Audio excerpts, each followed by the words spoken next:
The Fiero 49 swap. This is part two. Part two. We just finished part one. This is part two. And we're talking a little bit about the wiring harnesses that we pulled out of the car and a little bit about what we got going on here. I'm your host, Jason. And I'm your co-host, Hunter. All right. I'm going to let my son talk a little bit about what we've got going on here. And we'll explain what we got going on. We already took these out of the car. We actually took this out, and I should have took some footage of actually pulling it out of the car. I did not, but which one do we got here, buddy? What do we got? Wiring harness from the car, inside of the car engine. Yep, and then what's this guy right here? That's a big old beat boat box. Okay, and that's also known as what? The car's computer. That's right. All right. And then these are all the wires that we pulled from out from underneath the dash. We wanted to make them as long as possible, so we pulled them all the way down here to the end. And what else have we got going on here? What's this other harness? This one came off of the engine. That's right. The dirty one. This is the pass-through here that goes into the car and hooks into there. But what we've got is I pulled this off the engine pretty meticulously, and I definitely took some masking tape as a precaution to mark where all of these particular sensors were. For example, oil pressure and AC, TPS, just to make things easier if I'm going to go back with the fuel injection setup on this car. I don't know if I'm doing that or going carb swap yet. Drop it down in the comments. Let me know. Pretty sure that I kind of want to go carb, just go old school, because it just seems different. You don't see a lot of those. But I'm open to suggestion. Marrying this harness to the Fiero harness might be a little bit more than I'd like to take on. Hopefully there's some people out there that can help me with that. What do we got going on here, buddy? We got some labels there, screws, nuts. Yep. Not the bad nuts, by just the way. just some more good tips that we learned along the way to make sure you label everything. So I've got little Ziploc bags. I know you can use freezer bags, different things to organize your parts. What does that say? The AC bracket. AC bracket. That's right, buddy. So this is just a sample of the wiring harness. Again, I want to kick this one off to talk about that.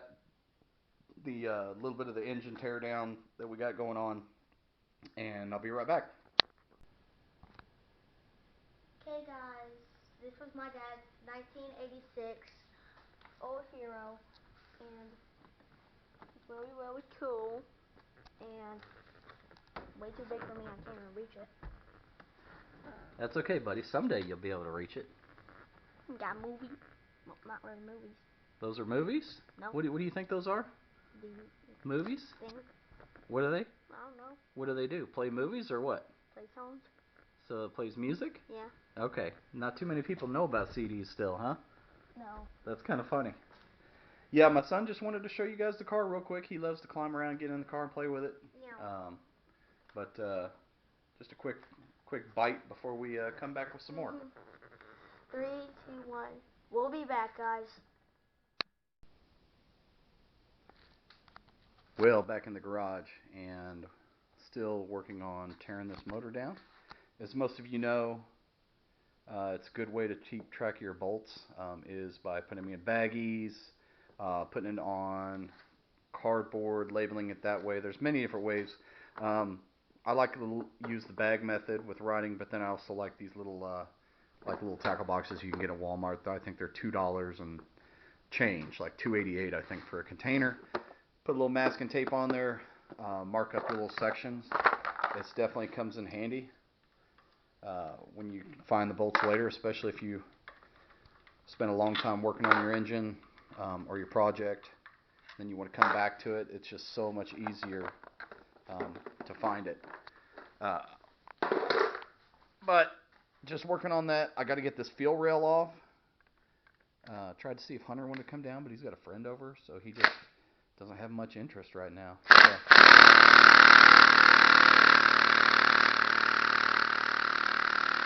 Well, you stubborn little devil. come right off.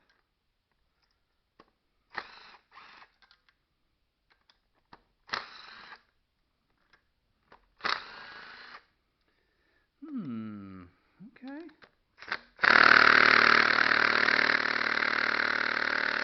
Well, you stubborn devils. I knew you guys were not going to be easy on me. That's okay. We'll get this sucker popped off here. Oh, man. That's been on there a long time. Well, about that. She's a little dirty in there. But I can't believe that gasket stayed intact. I already did take the thermostat out, but I'll be dang. We'll get her all cleaned up. Continue on this teardown here. Come back in a minute.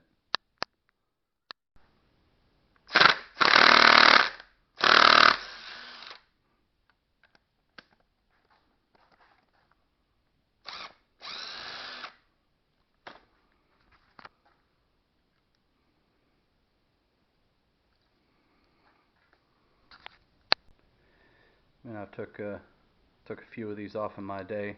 Rarely kind of know what I'm doing, but that's okay. We just kind of learn as we go here.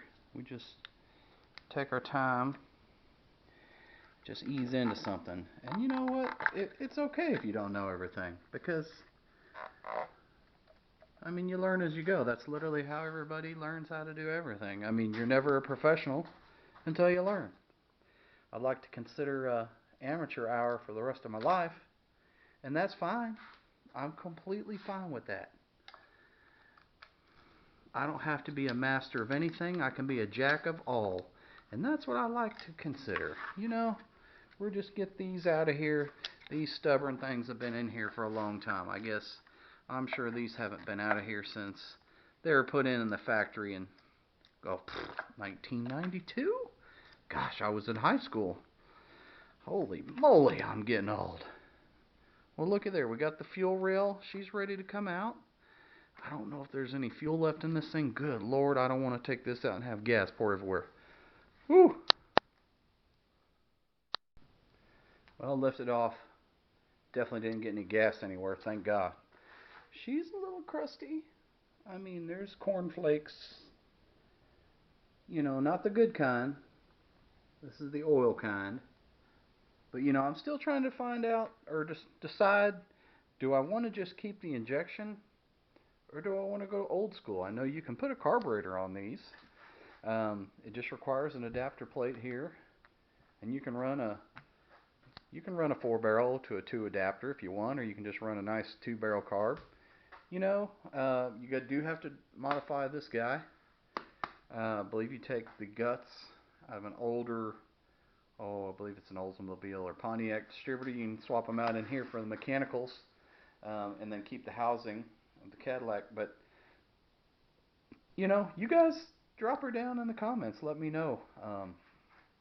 I'm just curious because I'll definitely do whatever I decide to do. But what's your opinions? Should you go old school? Carburetor is definitely easier. It'll definitely take the mess out of all this little computer box contraption, and all the wiring will definitely simplify that. But I guess wiring isn't all that bad either. One wire at a time, right? That's okay. We'll get her cleaned up.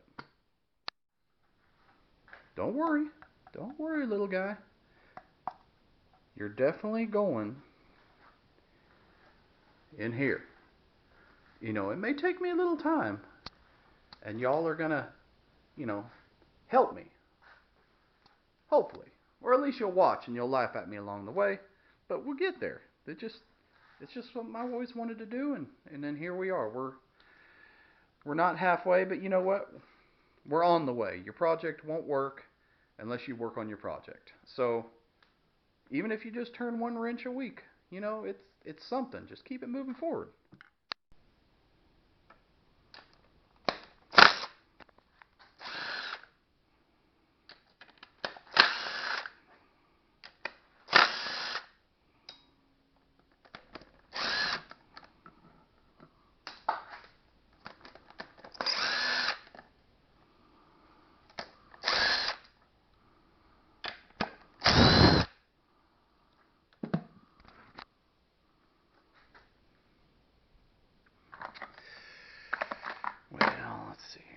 good spot for these. Oh, look, all those grommets are doing all right, I guess. Oh, get back here. You're trying to get away from me. Man, these long suckers here. I feel like these are... Let's look at those cool little grommets. I'll be dang. I didn't know all that stuff was in there. Alright. Now let's just see what you... Let's see what you look like under here, huh? I know you haven't been off in a while, so let's just... You know, let's just see what we got here. Ooh, this is a first look, everybody. What do we got here? Well, you know, at first glance, looky there, the gasket's, you know, she's there. But looky, what do we got here? Everything seems good and tight. It was running pretty good when I pulled it, but I'll be dipped. Looky there. Oh, those are the other intake bolts that you got to take out to get this intake out. That is just wild. You've got to do all that just to get this intake out of here and get this out of here. Isn't that something? Oh, well, I mean, I just ripped that, but that's okay. She's going to get new ones anyway. That's alright. Look at that. You know, you just, every time you see something, then you see something new. I'll be darned. Looky there. Huh. Alright. Well, that's okay. See, now we're getting in here and check this side out.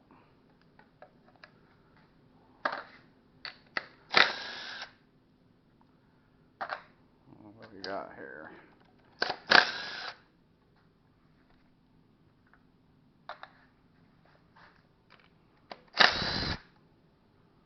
Really didn't look too bad on the inside. I mean, it's really well kept, documented maintenance records. This fella, at least up until 90 some odd thousand miles, we had dealership records at Cadillac dealerships across the Kansas City Metro.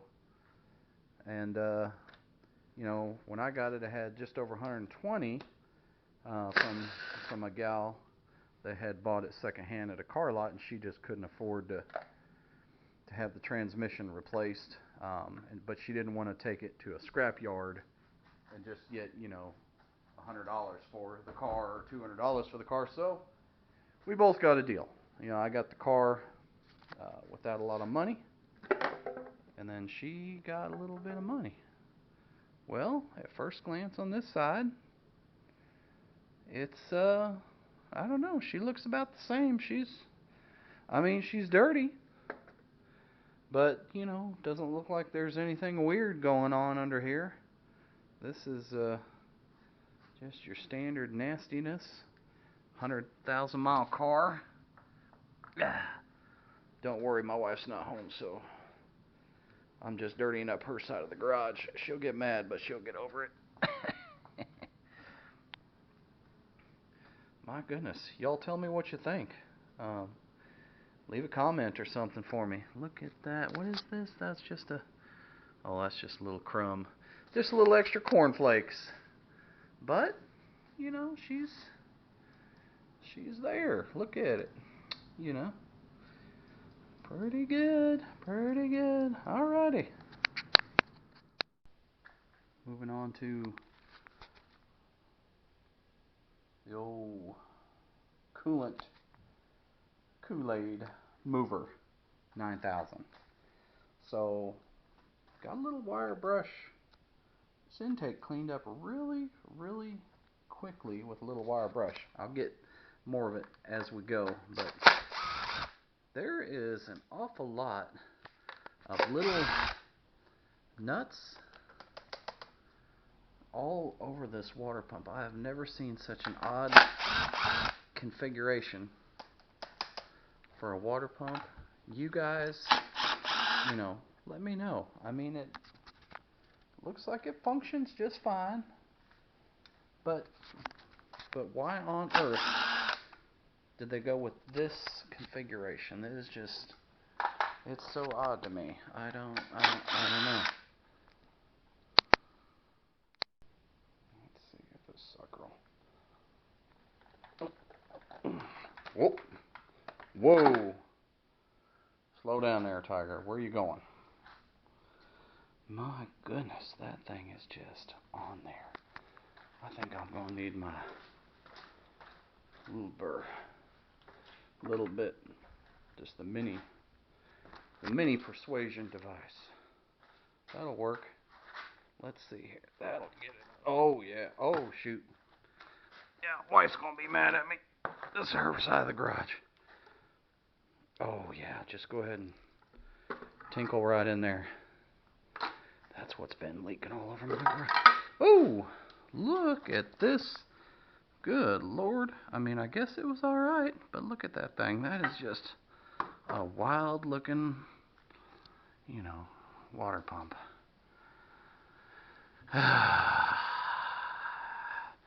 Another surface to clean. That's okay. It is what it is. Well, we got most of her cleaned up. Wire brushed quite a bit of this top, and found out all the cylinder numbers were still on the original intake here. But yeah, that'll come in handy later, but I know the placement and firing order anyway. We got the surfaces all cleaned up, at least preliminary cleanup anyway. On to the next step. But that's about all I got enough time for this week. Again, I want to thank everybody for anybody that's watching. Please like, please subscribe. It's free, and I don't have a lot of supporters or anyone watching. So anyone that watches this, it's amazing that you're even watching this or seeing this. So appreciate it. Like and subscribe. Come back for part 3, and we'll be back. We'll see you soon. Thanks. Strings Retro Garage.